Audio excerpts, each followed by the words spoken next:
বর্তমানে পরকীয়ার যে পরিস্থিতি দিন দিনে এত মহামারী আকারে ধারণ করেছে, পরকীয়ার করুণ পরিণতি কেউ সহ্য করতে না পেরে মৃত্যু বেছে নেয়, আবার কেউ মরার মতো বেঁচে থাকার জন্য বেঁচে থাকে।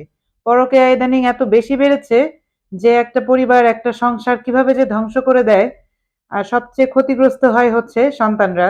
আমাদের ধর্মে আত্মহত্যা করা মহাপাপ এটা জানার পরেও আজকাল অনেকেই দেখবেন তারপরও আত্মহত্যাটা বেছে নেয়।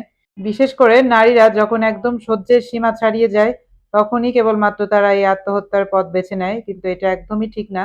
একটা নারীর সংসার কিন্তু একটা নারী দেখবেন ইচ্ছাকৃতভাবে জেনে বুঝে তার সংসার আছে, বউ বাচ্চা সবকিছু জানার সত্ত্বেও কিভাবে এই পুরুষগুলার প্রেমে পড়ে আমি এটাই বুঝতে পারি না।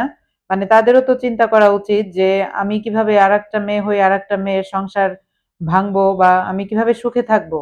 কারোর ক্ষতি করে কারোর সংসার ভেঙে কখনোই সে সুখী থাকতে পারবে না। এটা একেবারে আল্লাহর তরফ থেকে সে কঠিনভাবে শাস্তি পাবে।